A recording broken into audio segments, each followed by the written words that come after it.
Welcome back, everyone. We are talking about the RLCS rules and specifically about the Fortnite rules that are basically coming over from their series, the Fortnite Championship Series. What rules we have adapted and brought over to the Rocket League side of things, and we'll just focus on those rules and talk about them. So the first thing I want to talk about is the 13-year age limit.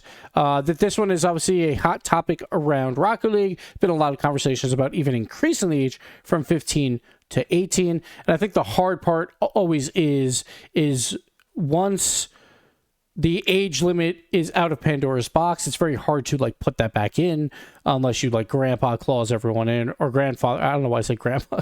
Grandfather clause everyone in. I think that's the term. You know what? Hey, it's been a week. All right. It's hard to then make like 15-year-olds not able to participate until they're 18, and exactly how you would go about that and all that stuff.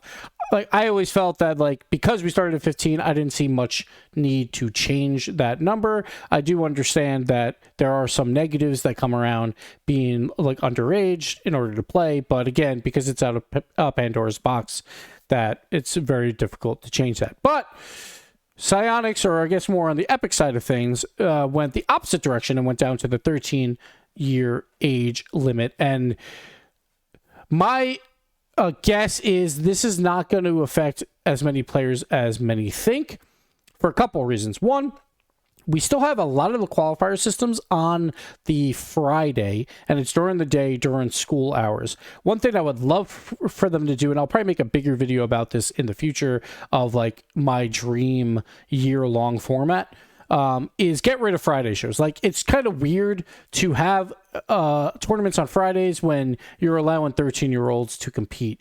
Because the one thing you don't want is kids to be like, hey, Mom, I need to take off 3 of these Fridays because I'm pretty good at Rocket League. And then they're probably not. They're probably like plats. To participate in this tournament and all that stuff, right? Like, you don't want to take away schooling from as many kids as you possibly can. Like, obviously, becoming a pro is going to take away some schooling, like, either way. So it's not really that great in terms of that. Most 13-year-olds are not going to be able to compete anyway because they won't be good enough right now. That could change over the next few years because now players know, or kids know, that once they hit 13, they can compete in the RLCS. There might be some really good, like, 11-year-olds that are like, I'm just chilling in Grand Champ. You know, I'm just having fun with it, right? They weren't too worried about it because it was 4 years away, right? Until they could compete in the RLCS. Now that it's a lot closer, they might grind a little harder and try and get there a little sooner. So I think a lot of people saying right now it probably won't matter are technically right. But in the next few years, it could matter a whole lot more if more and more kids decide to try and grind this game and become pro. Then it comes down to making sure that teams are not taking advantage of these kids, making sure that they're not playing too much so that their schooling is then affected. Because again, a Rocket League pro career can be incredibly short. You might make some decent money at it, but you also might not. There's going to be a lot more failures than there are like these 13-year-old kids that come up and actually do and make it to majors and all of that. So I just hope that the parents and orgs protect these kids as much as possible. I would prefer it not to be 13 years old, but it is because of that's how they do in Fortnite. And I guess from what they've seen, it hasn't been that big of an impact to have 13-year-olds compete. Like, if there was a ton of issues, I would hope that Epic would then be like, hey, maybe it is better if we raise it to 15. I hope there's not a lot of issues. There definitely will be some with this age limit, but it is what it is. It's basically, we're going the Fortnite route, which makes sense because obviously Blast is running both Fortnite Championship Series and the Rocket League Championship Series. You want parity as much as possible across rule books and all of that for where you can, right? It makes perfect sense for them to do it. Do I agree with the 13 years? No. So that's rule number one. The next rule I want to talk about is also real quick about managers and coaches. So I want to hit this really, really quick as well. They have to be at least 18 years old. I think that makes perfect sense. Managers obviously should definitely be 18 years old.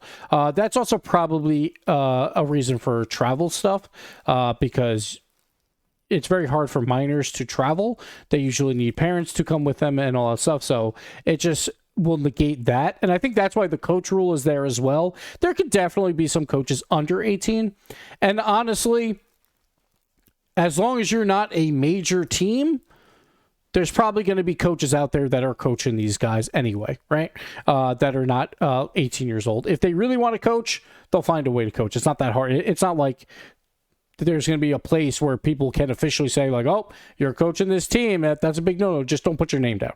It's that simple, right? As long as you're not a major team, then you're fine. If you're a major team, then you don't travel with the team, and like it is what it is, right? So I don't think it's that big of a deal. Managers, again, makes perfect sense. Coaches, I think there could be some small cases where there are coaches that are not 18 years old, and that kind of stinks for them, but there's an understanding why this rule is here. It's mostly probably for travel purposes and also just for protection of players in terms of managers. So that rule I am perfectly okay with. I wouldn't worry about that. Next up, I want to talk about Rule 3.714. You may only participate in one region using one epic count throughout the course of the event. For clarity, this means that once you participate in a region in any open qualifier, you will be locked to that region for every other open qualifier. This rule does not apply to players who undergo an official roster change during the transfer window. What this means is, and I'm not sure if the other rule is right next to it or not. It might not be. So basically what this means is, that there's a couple countries that are excluded, which always happens. That's like U.S. stuff or whatever stuff. But you don't have to be located in the region specifically now to participate in the RLCS in that region.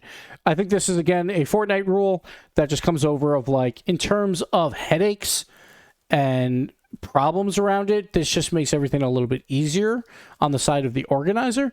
Doesn't necessarily mean it's right, but that's probably where they're going with it. The old RLCS rules I thought were kind of garbage about how you could play per region, and it was just just come over and live here for a little bit. You just have to participate from the end. It was always a little not great. It would have been better if you have to be a resident in this country for a year before you can participate or something like that. Now they've kind of just abolished it all and just opened it up. It's a free-for-all. And I think that's one of two ways to go about it. Either you completely lock it down and make it very, very difficult for players to swap, or you go the opposite route and just open it up and be if you want to play on a server, just play in a server. We don't want to deal with all this legal stuff, and it would just be a headache, and it would just mean a lot more man hours. And I get that. That makes sense. I get that most fans are going to be upset with this rule, but I think in the grand scheme of things, it makes sense. In terms of an organizer's point of view of we don't want to deal with a bunch of stuff. So I get it. Do I think it's fair? No, but I don't think it's a huge issue. A couple notes. Probably a lot of people think it is a huge issue. I get that. That's just my opinion. Yada, yada, yada.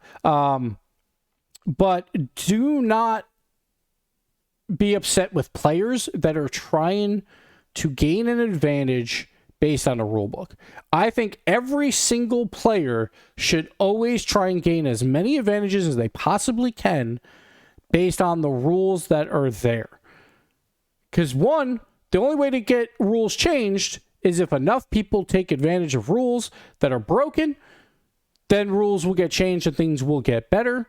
Two, these players have a very short window to make money in Rocket League to do a dream job, and if that means that you have to break a couple rules, or not break rules, but I'll basically go by the rule book and use that to your advantage, so be it.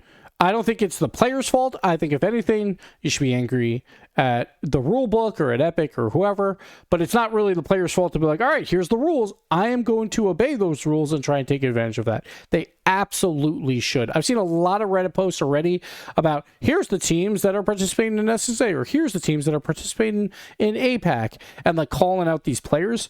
It's not the player's fault at all. They should absolutely do it if they want to, or if they think it's like an advantage for them to do it. Go for it. Like, I do understand that it is going to hurt the regional play at first. It could, but at the same time, these regions, like, if other players come over and just play on that ping that are pretty decent, one, they're going to play a lot worse. So a lot of these teams and players are not going to have a huge impact, I would think, on the region itself. Two, it should make those regions actually better because they're going to get more competition, more teams to participate against. So I think overall, it should actually bolster that region in the long term. Now, will it bolster the players that are located in that region? I'm not sure. To be fair, the old rules absolutely did not do that anyway, because players could just travel there and then participate. So that rule was already kind of bad anyway. So that's my only thing that I really want to hit on in this video is, like, playing on region server. I'm not too upset about it. I understand where it's coming from. But the one thing I would say is just don't attack the players about it. It is not their fault. Let them take advantage of any rule they possibly can to try and make some money playing a game that they love. I don't see that as being a huge issue. But again, like, if you are upset about the rule, it's more on the Epic side of things, or Blast, or whoever made the rules.